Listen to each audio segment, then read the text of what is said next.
Good morning बच्चों।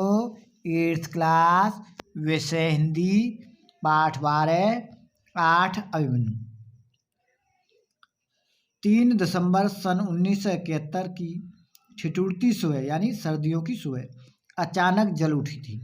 मंदिरों में प्रार्थना करते पुजारी और विश्व कल्याण की कामना करते भक्तों पर पाकिस्तानी सबरजेट विमानों ने नेपाम नाम के बम गिराए थे। यानी पाकिस्तान और भारत के युद्ध का विवरण। गिरजाघरों की बजती घंटियां करुणा भरे गीत गा रही थीं। मस्जिदों और गुरुद्वारों के साथ साथ अस्पतालों और शहरी बस्तियों को भी बर्बाद कर दिया गया उन बमों से। बहुत से लोग मारे गए थे।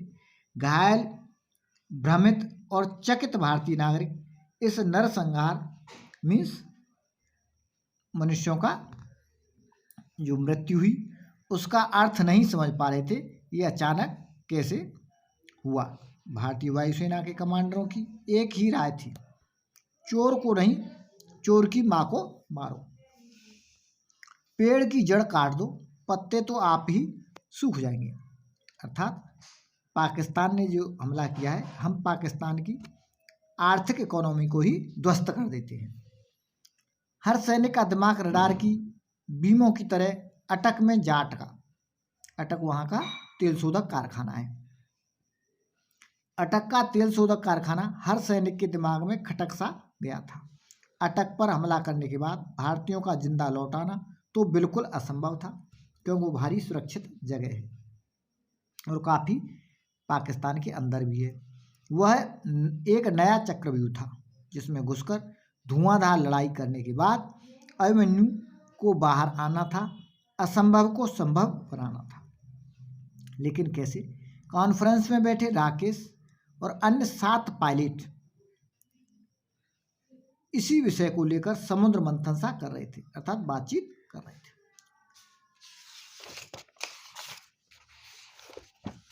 राकेश अपने 7 साथियों से कह रहा था, अपने मिशन मशाल पर हम 8 को आज रात 11 बजे रवाना होना है, पाकिस्तान के कारखाने की तरह। केनबरा बम वर्षकों पर नेपाम बम, रॉकेट और हवा में मार करने वाली मिसाइलों को लेकर चलना है। अटक के तेल शोधक कारखाने को 4 बड़े टारगेटों में मार दिया गया है। रिफाइनरी पर हमला मैं और डिसूजा करेंगे। गोदाम पर ग्रेवाल और रमन बम गिराएंगे तथा एडम ब्लॉक को धीमी और धिंगड़ा उड़ाएंगे।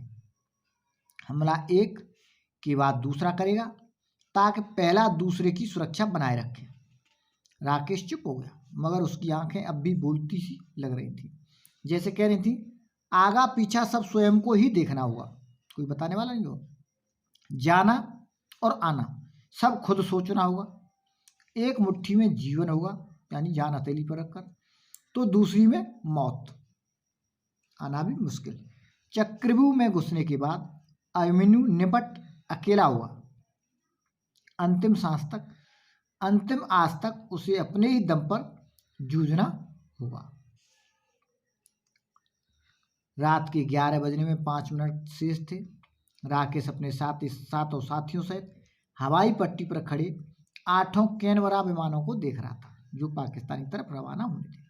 अपूर्व शक्ति के स्रोत मस्त हाथियों से खड़े बम वर्षक विमान उन 8 को अपनी ओर बुलाते लग रहे थे। पायलटों को 8 एक एक करके अपने अपने विमानों सहित लक्ष्य की ओर बढ़ते जा रहे थे। आसमान गुर्राने लगा था उनकी आवाज़ों से। राकेश मिशन मशाल, उस मिशन का नाम था मशाल, का अगुआ था, यानी आगे चलने वाला। वह अपने 7 साथियों सहित लक्ष्य की ओर बढ़ता जा रहा था, कटक की तरफ। पाकिस्तान की सीमा में चारों तरफ चोरों की तरह, पाकिस्तानी सीमा में चोरों की तरह चुपचाप घुसते इन 8 अभिमन्युओं को आसमान पर मूक बैठे सितारों ने देखा था।